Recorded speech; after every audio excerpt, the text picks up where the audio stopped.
Here with Northwestern State head coach Corey Gipson. The Demons a unique set of games this week. Tomorrow at Texas A&M-Commerce, and then Saturday at home against Texas A&M-Commerce. And coach, throughout your time as a coach, I know the Missouri Valley during the COVID year, you played teams on back-to-back days.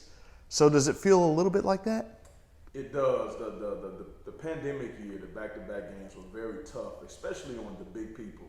It takes the bigger people, the front court, harder to recover than it does the little people. Okay, when you're carrying 260 or above, and you're 6'8" or above, you have different aches and pains than you do us little guys like myself. So it was tough during that time, but you really have to be mature in your approach, and your prehab, rehab, and hydration has to be at a professional level. Coach, you guys have won 6 straight. I know you're not, we've talked so much, it's more process than outcome for you. You had a 7-game win streak earlier in the year. Are there similarities you see between those 2 streaks, aside from just the outcomes? It's really hard to keep up with the win streaks in regards to how we go about our business. The most important thing to us is how we handle ourselves behind closed doors. And we have to make sure that we keep the poison out, okay? Now, when we hit a streak and when we hit a stride is when the poison starts to come in. That's when people want to tell us, okay, that we are in first place.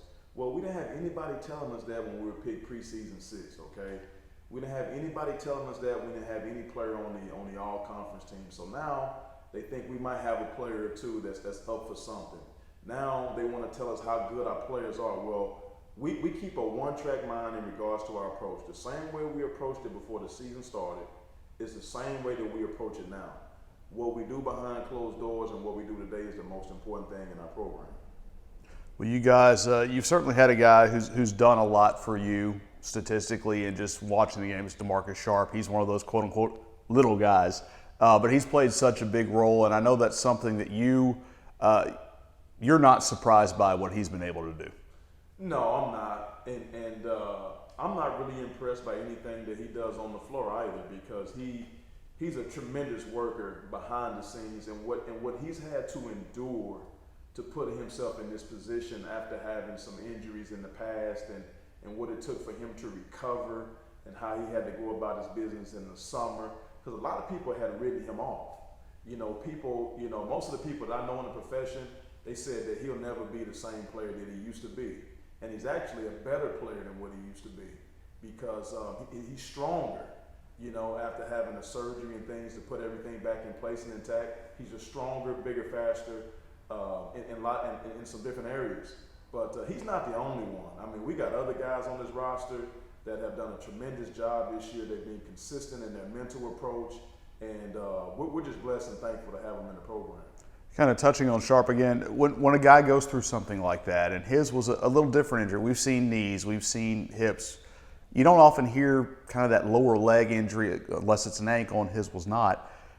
When it's maybe feels like something's taken away, the mental side of it takes a little bit longer, but does it also make getting back there feel a little sweeter for a guy like DeMarcus, who's not only doing it, but doing it at such a high level?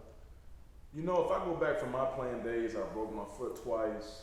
I remember how it really humbled me in regards to, I really realized early on that it could be taken away from me.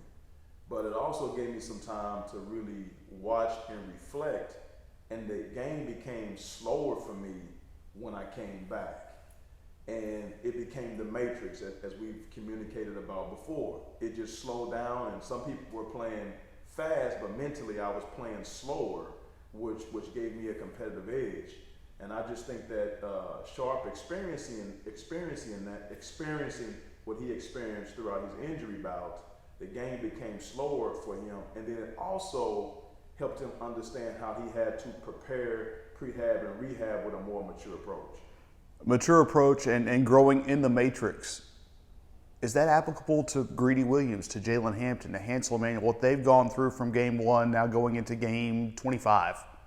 Yes, I think from their standpoint, they went through what normal freshmen go through, okay? It's tough being a freshman at this level. It takes a lot of work, it takes a lot of dedication, it takes a lot of commitment, and you have to learn how to be a very good follower. okay? But when you transition from high school, prep school, or junior college to this level, most of the time, those guys were the leaders on their team. If they were a senior in high school or in prep school, they were the leader on that team. So now they have to go into the role of being a follower. So they went through that phase. Then you have to learn the system. They go through that phase. Then you have to defend and rebound like we want to. You go through that phase. And then you have to handle me and the staff. And that might be the toughest of all. But I think now they all realize that it's all for the betterment. It's all tough love, unconditional love, and that me and the staff, we only want what's best for them. Coach, thanks for your time and good luck this week. Thank you, brother.